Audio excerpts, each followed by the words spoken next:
Mga sir, unboxing tayo ng panel gauge ng Honda City na IDSI. Galing pa tong saan ba to? Aklan. Video. Yan, galing pa ng Aklan to mga sir. Tangkuan Aklan. Yan kay sir. Ayan. Kasugbo yan. Sir, ito na yung panel gauge mo. Bubuksan natin. Tingnan natin kung walang damage. Walang damage sa pagdala ni LAC.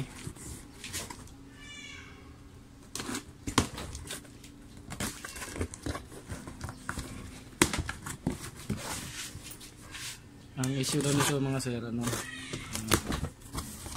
flicker yung panel gauge. Sakit yata ng IDSI. Ito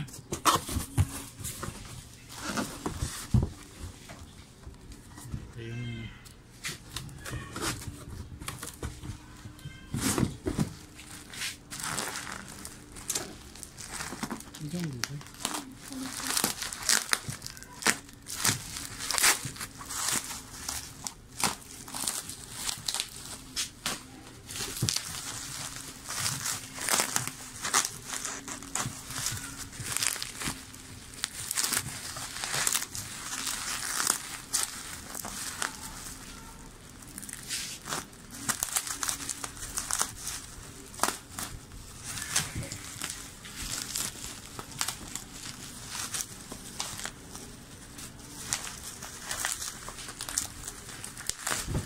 IDSI Honda City. Nalimutan ko lang anong year model to. Ito sir yung panel gauge mo. Gagawin ko to ngayon para bukas pa ipa-deliver na ulit sa LBC. Yan, wala namang basag sir. Yan. Yung mga needle sa loob yan. Kita mo yung mga needle. Yan. Ito may crack pala sir to. Baka dati na to dyan sir o hindi ko alam check, tignan mo lang na to sir, may crack to dito maliit. Yan. Ito sir yung sinulat nyo.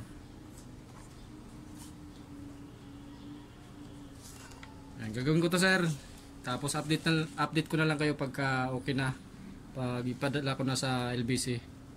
Yan, salamat. Sir, ito na yung galing Aklan na panel gauge ng Honda City IDSI. Yung issue nito mga sir, flicker. Nag-flicker yung mga gauge, pati yung ilaw. Nag-blink. Yan. Pinadala ni sir kasi wala, nahirapan na si sir maghanap ng gumagawa doon sa kanila sa Aklan. Subukan natin na i-repair to.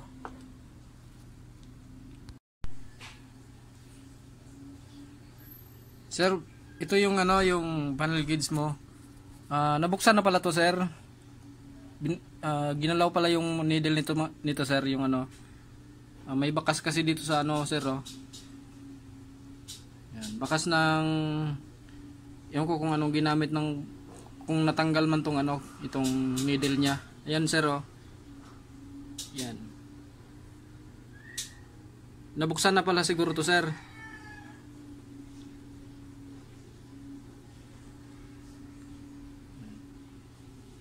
Sinabi ko lang sa iyo sir na may bakas na kasi na may bakas na ng daliri yata yan sir o pangsikwat dito sa sa needle. Ayan Buksan ko na rin to sir kasi nandito na rin lang para makita ko na rin kung na-repair na siya o hindi. Kung kaya ko pang i-repair. Yung pisa kasi nasa loob Wala dito sa likod. Yan. Board lang makikita mo dito. Yung pisa na doon sa loob. Bubuksan ko to sir. Ito.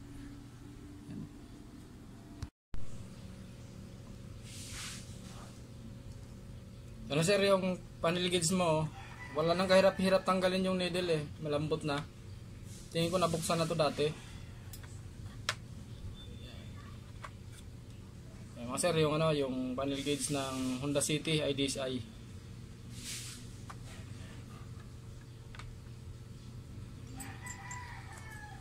Yung mga needle malambot nang tanggalin eh. Tingin ko na buksan na to dati.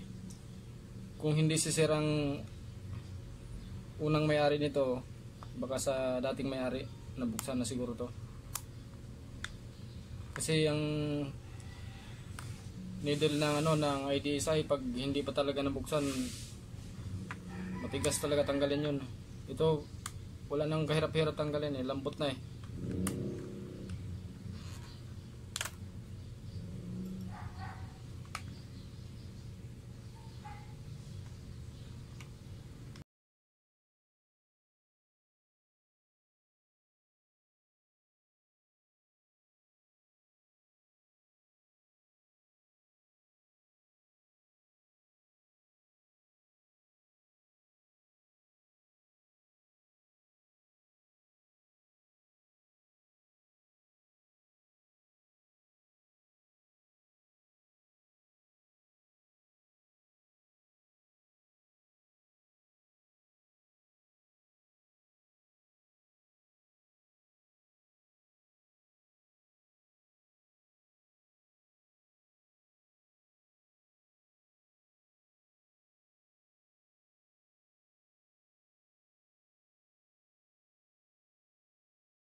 Yan sir, yung ano, may bakas na siya ng hinang. Yan. Hininangan na siya dito. Yan, may mga bagong hinang siya oh. Yan, hindi na siya yung mga dating hinang hininangan ng panibago. Yan oh. Yan. May bakas. Ibig sabihin sir, nabuksan na talaga to. Kasi dito sa ano, sa mga needle wala nang hirap-hirap tanggalin eh. Malambot na, tsaka medyo nakaangat na rin yung ano, mga needle. Siguro hinang lang naman yata ang ginawa kasi wala namang pinalitang pisa. Yan, original pa to. Yan ito. Yan, original pa. Yan, mga original pa yung mga pisa eh. Naghinang lang yung ano, yung kung nabuksan nga to. Kasi ayun, mga bago na yung mga hinang eh.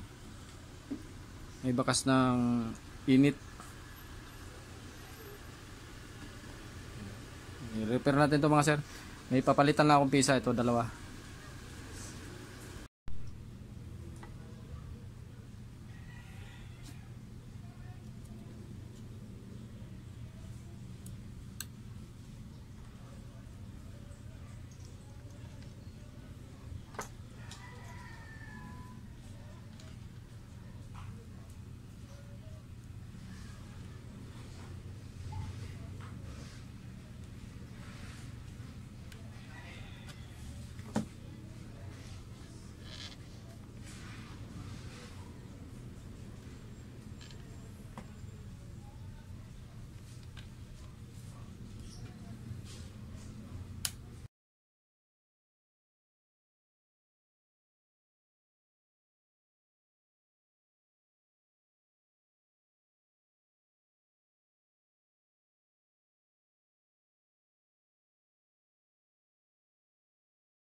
Yes na mga sir, bali napalitan ko na yung dalawang kapasitor. So yun yung bumaba yung value. I-assemble ko na rin ulit to para may pabalik na kay sir sa mayari sa Aklan. Honda City na ID is ito mga sir.